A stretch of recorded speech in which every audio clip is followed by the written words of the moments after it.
Hello, today we are going to write the code for this paint splatter canvas.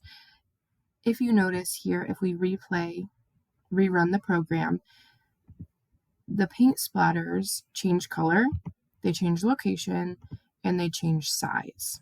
So let's take a look at how to write this code. I'm just going to move this over here real quick, out of our way. Okay, so first thing I'm going to do is I'm going to change the canvas size to 800 by 600. And then I'm going to change the background to white. So remember, whenever we're looking at color, we need to use an apostrophe, type out the color correctly, close apostrophe, and there we go. I'm also going to delete out this default code here, and I'm going to start writing my own. Now, the first thing I'm going to do is I'm going to say no stroke. This just tells the code, or this just codes that I don't want any outline around my circles. Here, all of these circles are just circles with no outline. Okay, so how we do that is say no stroke. Next, I'm going to think about the color palette that I want to use for my paint splatter. So remember, whenever you put 2 forward slashes here, that is going to comment out whatever you type afterwards. So this is a great way to leave yourself notes while writing a code so that when you come back later and look at it, you remember kind of what you were thinking in each step. So here I'm going to choose my color palette. I first need to create a variable that I can use later in the code. So I'm going to say list of colors. I'm going to open bracket here, and I'm just going to list out some simple colors to start with. I'm going to say apostrophe red. I'm going to use yellow. There we go. Yellow, green, and blue. Okay, of course, you can use any colors you wish. I'm just going basic here. Color palette. So after we list out what colors I want to use, I need to think about my main clusters. Oops. Okay. So if we take a look here, it looks like there are clusters of paint splatter that are moving around together. So let's take a look at how many clusters do I want. So for this, I'm going to create a for loop with a variable cluster. And I want my cluster to be, I want 10 clusters total on the page. So I'm going to go 0 to 10. And how that counts is actually 0 to 9. So you always want to remember that 0 is actually counted as a number. So here I'm going to have 10 clusters. Okay, plus equals 1. Close parenthesis. And I'm going to open curly bracket. Now this is going to tell that for loop that whatever is inside this curly bracket, that is what I want to be repeated 10 times. Okay, so here I'm telling whatever's inside this curly bracket, and I'm going to close it at the end, that I want that code to repeat and loop 10 times. Now that we have determined how many clusters we need, we are going to pick the location of each cluster. So location of cluster. Okay, I'm going to start off with a variable x, and I want that to be randomly placed from 100 to 700. Next, I'm going to make a variable y, and I want that to be randomly placed between 100 and 500. Now, I am picking locations between 100 to 700 and 100 to 500, because I want them to be slightly smaller than the canvas size. If I have them to the edge of the canvas, the clusters might fall off the edge, and I don't want that. So I'm going to randomly select spots or locations between those values. Now we have our list of colors, so now we need to tell the code to color in the clusters. So here we go. We're going to pick 2 colors to create a gradient.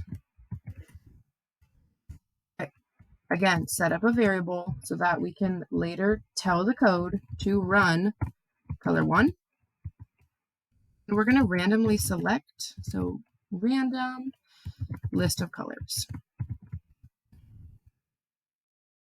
This is telling the code to use that list of colors that we set up here. We're going to randomly pick colors from that list. So color 2, random, again, list of colors.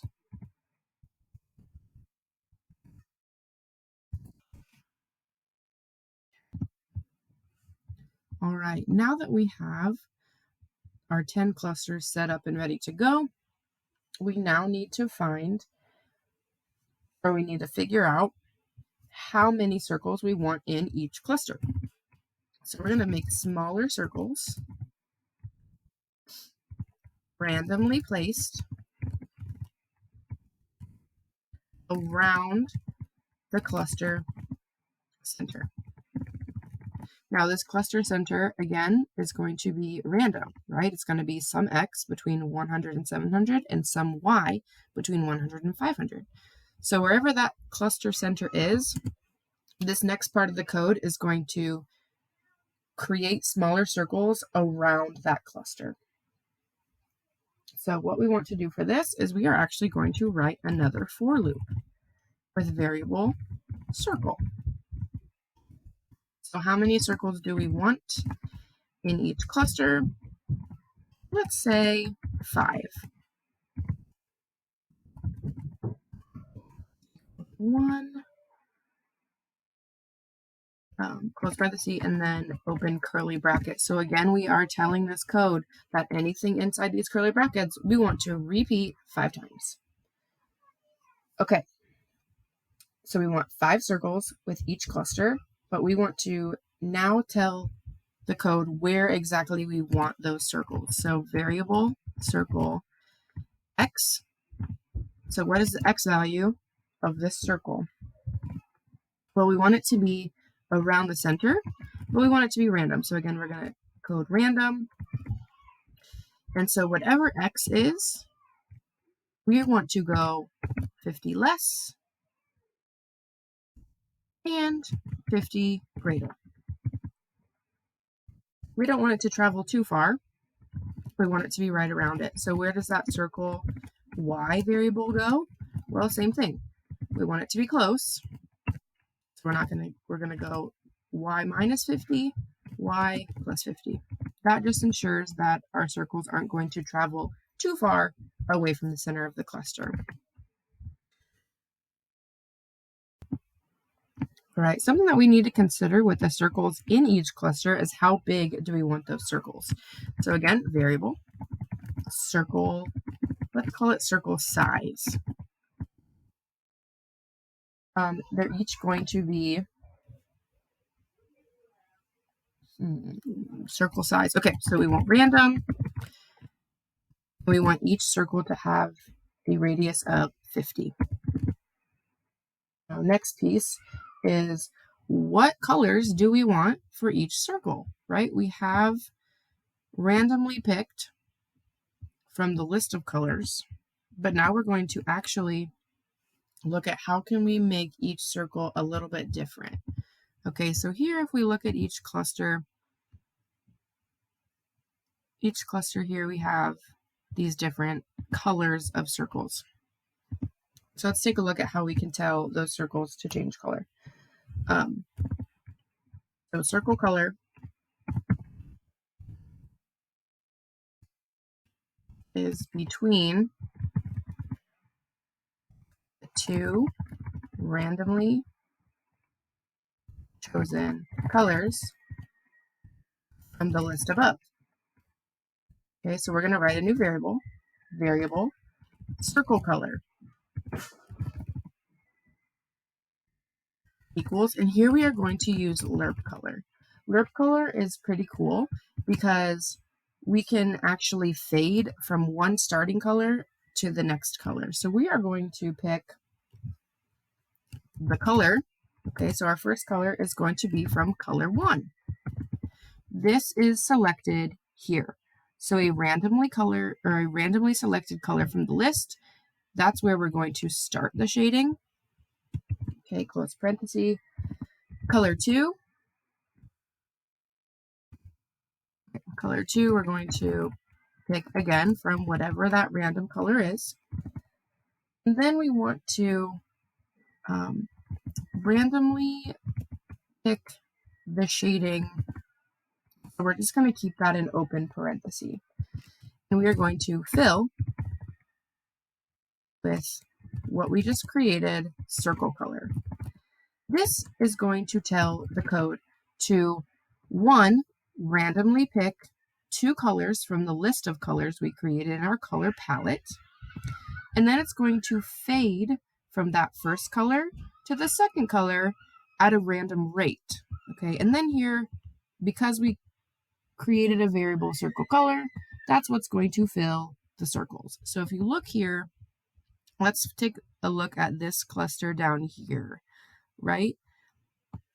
It randomly selected maybe yellow to red because we have an orange in here. So we can look at these different clusters here, maybe a yellow to a green, a blue to a blue. Okay, so it's kind of showing the fading effect of that lerp color that we just coded in. Okay, so now that we have the cluster set up, the location of the cluster, what the colors are going to be, how many circles we have in each cluster, we are now going to close out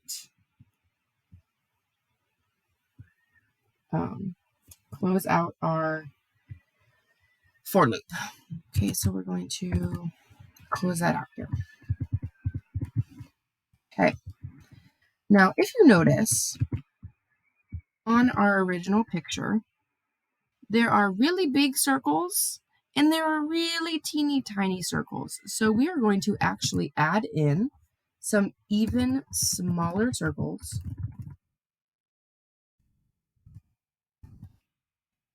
randomly placed around the cluster center again. Okay, so we have those bigger circles. Now we're going to look at the teeny tiny circles. I'm going to zoom back in here so we can hopefully see. Okay, so we have even smaller circles randomly placed around the cluster center.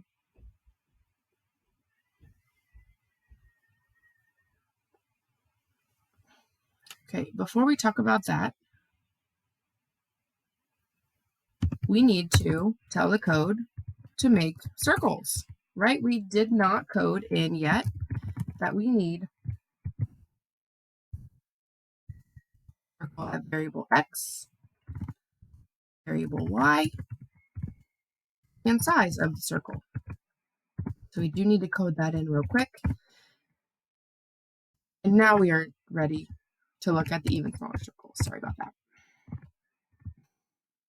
All right, so the even smaller circles, we're going to create another for loop with variable. I'm just going to call it circle 1 without an underscore. I want 0 to 5 again. Circle 1 up to 5. Circle 1 plus equals 1, close parenthesis, open curly bracket. Okay, similarly to the smaller circles up here, we need to create where are these going to be placed. We have variable circle 1 underscore x. Let's say same distance away from x, so x minus 50 plus 50.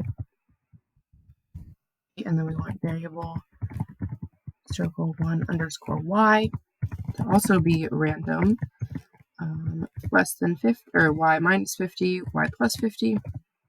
That again ensures that the circles don't get too far away. Okay, there we go. And then if we want them to be smaller, then we need to change the radius on that. So we're going to say radius of 10. Now, last thing we need to do is just pick a color. Okay, so we are going to color. Again, is going to be between two randomly selected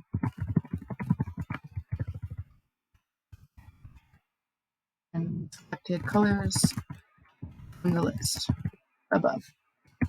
Okay, here we go. Variable, circle 1, color is going to equal, going to lerp color again. So we're going to blend those two colors that we picked from before. So we're going to start with color 1, underscore 1. And we're going to move to color underscore 2.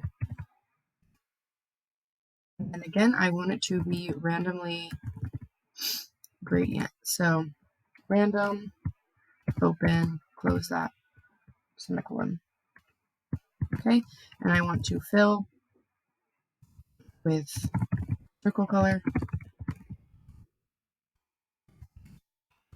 And again, don't forget, we are creating circles, so we do need to code that in. So we want here the x variable and the y variable and the circle size that we have chosen above. Okay. Now we just need to make sure that all of our loops are closed. Okay, it looks like we might be missing one because that bottom was red. Now it is not.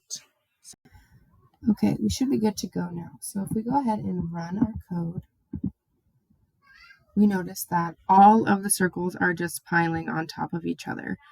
So one thing that we forgot to add at the beginning is up here in function setup, we should add in no loop, open close parentheses with a semicolon. This ensures that the code does not run over and over and over again.